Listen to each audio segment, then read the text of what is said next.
যে আমি স্টার্টলাইন engineering automation থেকে বলছি। যে আজকে আমরা একটা কাজে আসছি, সেই কাজটা হলো একটা পিএফআই প্যানেল নিয়ে। সেটা হচ্ছে আপনার এখানে আপনারা দেখতে পাচ্ছেন একটা পিএফআই এর একটা কন্ট্রোলার, এখানে অটোতে দেওয়া আছে, হ্যাঁ অটোতে সিলেক্ট করা আছে। এখানে আমার পিএফআই আছে 0.06। তো এখানে লোড আছে দেখতে পাচ্ছেন ক্যাপাসিটিভ, হ্যাঁ। তো আমরা এটা কিভাবে ইমপ্রুভ করা যায় সেটা নিয়ে কাজ করব এবং সমস্যা কি এটা আপনাদেরকে পরবর্তীতে জানাবো, হ্যাঁ কী হয়েছে এবং কীভাবে কাজ আমরা সমাধান করেছি তা আপনাদেরকে জানানো হবে ইনশাল্লাহ। তো আমরা আপনাদেরকে জানিয়েছিলাম যে এটা পাওয়ার ফ্যাক্টরের মান ইমপ্রুভ হইতো না।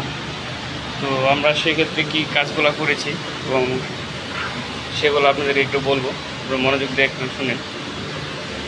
তো যখন এই কন্ট্রোলারটি অটোতে কাজ করতেছিল না, তখন আমরা ভেবে নিয়েছিলাম যে এই কন্ট্রোলারের সমস্যা, হ্যাঁ।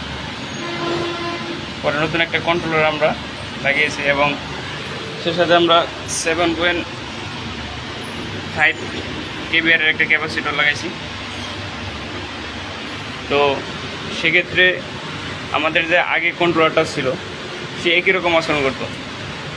যখন একবার কারেন্ট চলে যেত তখন এরকম জিরোতে এসে যেত পাওয়ার ফ্যাক্টর মান। আমরা যত সেট করতাম সেটা তো আসতো না। ম্যানুয়ালে চলতো, ম্যানুয়ালে আপনার দিলে আবার ওটাতে চলতো, কিন্তু আবার যখন বিদ্যুৎ চলে যেত সেক্ষেত্রে আবার 0.1020 এরকম থাকতো।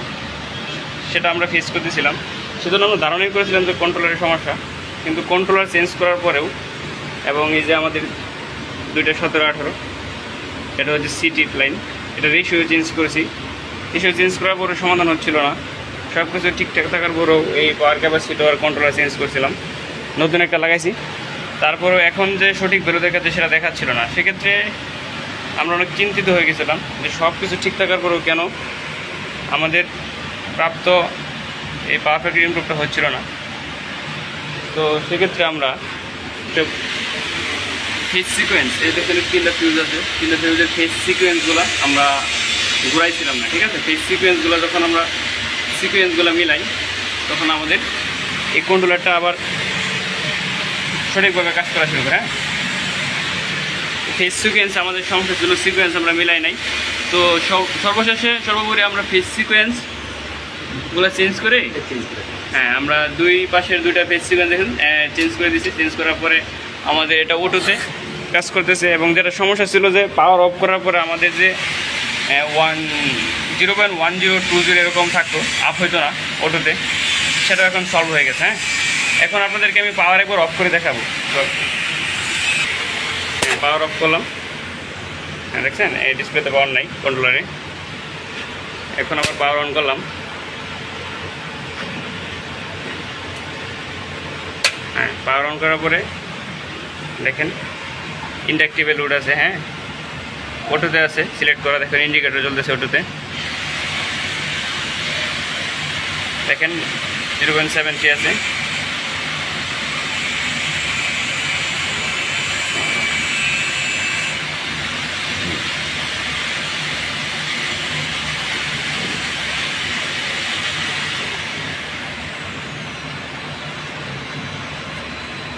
দেখেন বাড়তেছে, কিন্তু পারফেক্টর মান আমরা জানি ইন্ডাস্ট্রিতে 0.90 থাকার কথা। এ দেখেন ধরছে, 2টা ধরছে, 2 স্টেজ ধরছে, 3 স্টেজ ধরছে। দেখেন 0.95 আছে, এ দেখেন 1 হয়ে গেছে, হ্যাঁ। তো আমাদের পিএফআই লাগানোর মানে ইন্ডাস্ট্রিতে লাগানোর উদ্দেশ্য হচ্ছে যে আমাদের এখন কিন্তু পিএফআই ছাড়া যদি আমরা চালাই তাহলে এখানে ফেজ এম্পিয়ার টার্ন হচ্ছে 120।